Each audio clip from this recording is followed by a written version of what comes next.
Hello, everyone. Welcome back to Voices of the Diaspora.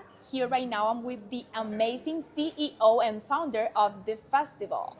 Thank you so much, Cordell, for being with us today. Thank you, Veronica. It's a pleasure. Cordell, we're in 2025. We are in our home base. We are in Medellín. What's different? What is the essence of this new version of the festival? Well, this time we certainly got exposed to what we call home cooking, in that so many of the staff are from Medellín. The connections are different or deeper. We know these bands personally because we've seen them perform. We were able to pull off something pretty challenging last night, not because it rained, but just because of the complexity. And that was our first fashion show at the Medellín Museum of Modern Art. It was beautiful. The colors were amazing. The designers were incredible. The models really got to strut their things. It was a beautiful, beautiful showing. Not something you could do easily anywhere, but made a little easier because of that home cooking we were talking about.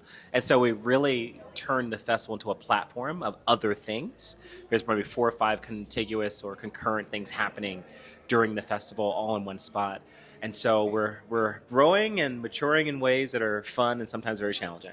It is, but we're loving it. Yes, indeed. Okay, so why do you think it's important to keep promoting with scenarios like this festival the sense of belonging in our society? Yeah, we live in very interesting times, and there are voices among us that seek to return to a time in the world that I think we were a lot less kind to each other, far more tribal than we are today. And then there are others that are saying, we're not going to go there. I'm part of that team that says, no, we're going to go forward together. And so this is one of those case in points every year where we come together across our differences, across our borders, across language, and say we're going to figure out a way to accommodate and be able to communicate flawlessly with each other. And we do it. We pull it off. One of the things I'm most proud of is having a translation in every single room. That, the very first festival in Puerto Rico, we didn't have any translation. In Brazil, it was very hard to find someone that could speak Portuguese, Spanish, and English. And so we've had some very, very interesting challenges that we've overcome and we've learned from. And this is a culminating event for us in so many ways that we're learning from and making the event more compelling, more interesting. And the fact that 65% of the festival today are new people from year over year is a testament to our own evolution. Amazing. And following with that, talking about new people, what message do you have for companies and even individuals interested in investing and coming to the next year's festival?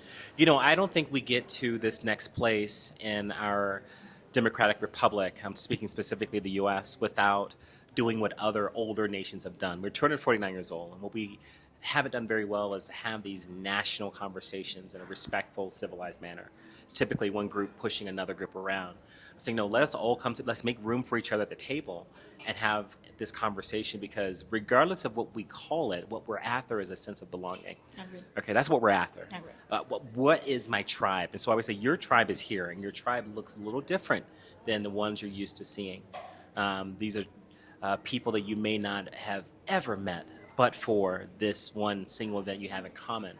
But I'm like that. I don't believe in coincidences. And this is a place where new tribes are formed every single day. And so that's my message to new folks.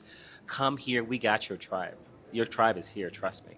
Amazing. And for entrepreneurs, how do you think and what can you say to potential new entrepreneurs, to potential new participants that this festival can impact their life? We have a big emphasis on supporting entrepreneurs through partnership with Cost Innovation, our pitch competition we do with Black Ambition. We are trying to be that place, that safe place for entrepreneurs to come and get professional development, to find community, and then more importantly, to find funding. As we seek to evolve, it's well beyond just helping the ecosystem. It's beyond working with our winners from the pitch competition. It's about impacting the country and the region in some very significant ways. And I think you can do that by positioning ourselves in the trust that we've engendered over the last few years of this work as a bridge capital, if you will. Like you think about a Latin American business, a woman-owned business in Chocó that is looking to expand by selling their product to an Atlanta-based business that love these little baskets. Well, I mean, she or he would need 10,000 baskets in a week to ship, and it's going to take 3 months for it to get there. Yes. That's 2 years of wages. And so if you don't have someone that could fund that up front, they'll never be able to expand. And that US-based business is not going to be able to have this new product line that they can upcharge and sell at retail. And so everyone wins if there's someone in the middle that can provide the funding to that local entrepreneur here and help them scale faster. And we're trying to position ourselves to be that group in the middle. Amazing. Amazing. Cordell, we are on the first day of conference, Yes. but we are already looking forward for next year festival. Yes. What awaits for us in 2026? Well, definitely a deeper dive into some of the oldest relationships in the Americas. I think about the capital city in which we're going. It's been a capital city for over a millennia, okay? And it's had multiple predominant languages in that capital city as well. So from an archaeological, from a socio-political, from a historical standpoint, going to these amazing cities, which I will announce later, is part of the magic of the festival. It makes us a non-conference conference. That we're doing the difficult thing. It'd be really easy to get a contract in Medellín and say we're going to be in the same place, same time of year, every year, but that's not what we do. We go out and look for a new place. It's taking discovery on a new level. We're exploring by going through our roots and finding some compelling places of great historical content that we can share and learn from, as well as being geopolitically important to us right now. Agree. We love challenges. Yes. Enjoy. To close this up, please give us a tease, send a message to potential attendees next year. Well, number one, I hope to do more festival events, not just the big festival like that. I love this big convening. It is very challenging to do. I would find it hard to do this more than a couple times a year. But we are looking to do more smaller events around the country, these themed salons and dinners, where we can have some very challenging conversations with each other.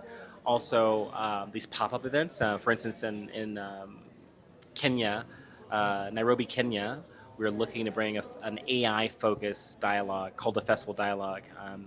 The future of AI, the AI and the future of African talent. Amazing. I think it'd be a really interesting topic, and just our network of experts alone are enough to carry these conversations across the waters. And we're looking to expand more places around the U.S. as well. I think in the U.S., we are looking for safe places to have these conversations, and I'm convinced that the festival can be that big tent for people.